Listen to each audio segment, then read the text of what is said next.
There was nobody on board the Nagato when she sank. There was nobody on board the Prinz Eugen when she sank. There was nobody on board the USS Saratoga, the USS Independence, the USS Pennsylvania, the USS Salt Lake City, or 8 of the other target ships sunk by the United States Navy in the years after the Second World War. Not a single human being was killed during the actual sinking of any of them, and every one of them is a formally designated war grave under international maritime law. What I want to know is how that works. I do not mean how a warship like the Bismarck or the Arizona becomes a war grave. That part is obvious. People died on board. Their remains are still inside. The ship is their tomb. That is a war grave by any definition. I mean the empty ships. I mean the disarmed target ships. I mean the wrecks where nobody died, where the deck was empty when the sea took them, where there is no body anywhere on the hull. Those ships are also war graves, formally, internationally, with the full legal weight of treaty and convention behind them. Why? To understand how a sunken warship becomes a war grave, you first need to understand what a warship actually is in international law. A warship is not a piece of property in the way that a merchant ship is.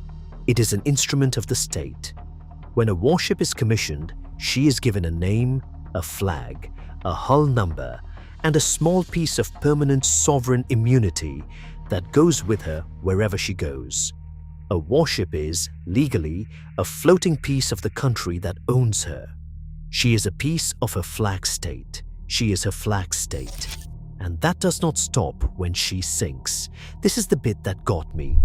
The country that built a warship still owns her after she is on the bottom. Forever. Sovereign immunity for warships was first formalized in the United States Supreme Court in 1812 in a case called the Schooner Exchange against McFadden.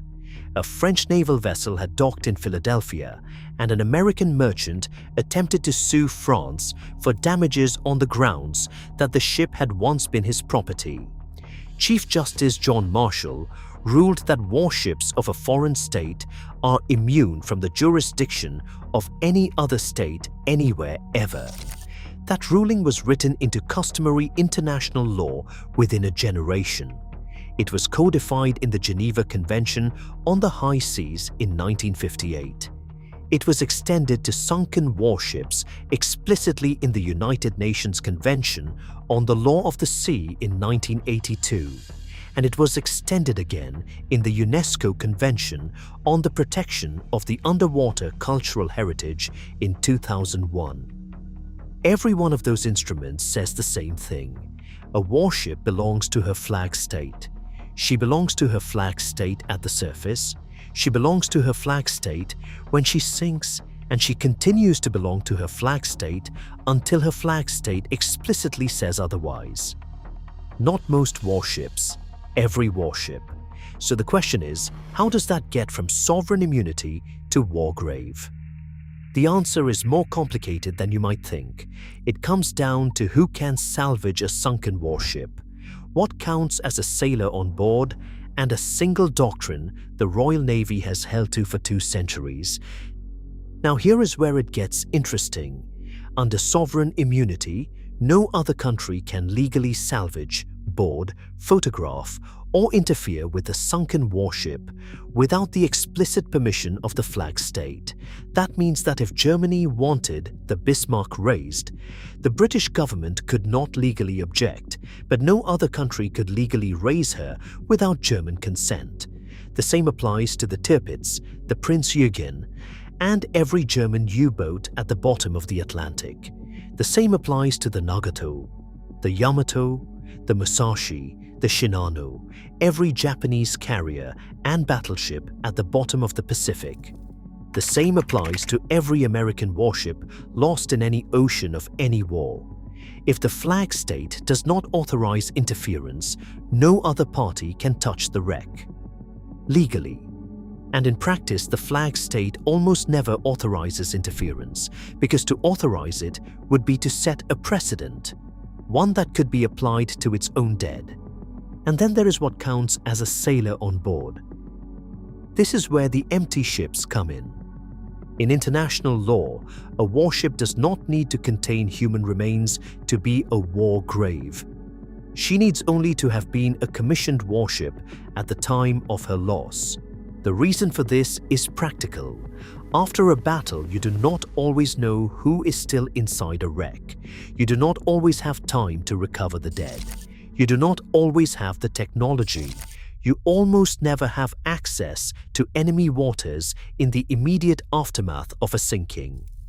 So the framers of the law made an assumption that always applies. If she was a commissioned warship, when she sank, she may contain unidentified human remains, and she must be treated as if she does. That assumption was extended in practice to ships like the Nagato and the Prinz Eugen, where nobody died because nobody was on board, because the same legal protection that prevented salvage of bodies also prevented salvage of artifacts. The cleanest legal way to protect a sunken warship from looting is to call her a war grave. So they did.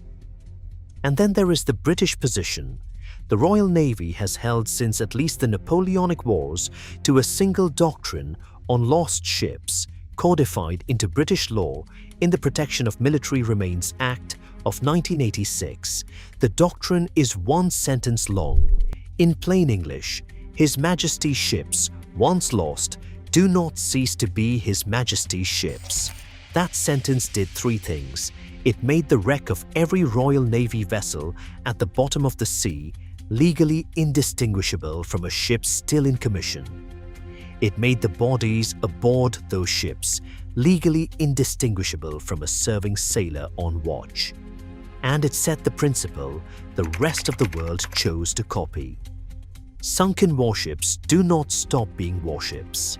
The men aboard them, dead or absent, do not stop being on duty.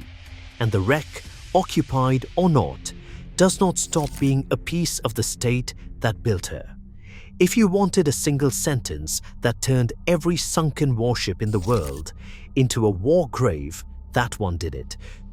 So every sunken warship becomes a war grave because sovereign immunity attaches to a commissioned ship and does not end at the surface, because the framers of international maritime law could not distinguish a wreck with bodies from a wreck without, and because the British Admiralty wrote a doctrine into law that the rest of the world chose to follow.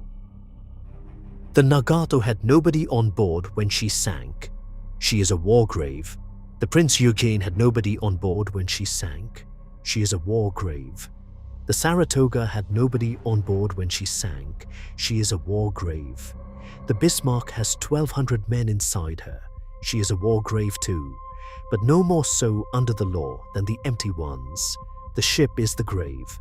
The crew, present or absent, are the dead, and the flag state owns them both forever, on whatever ocean floor they ended up on.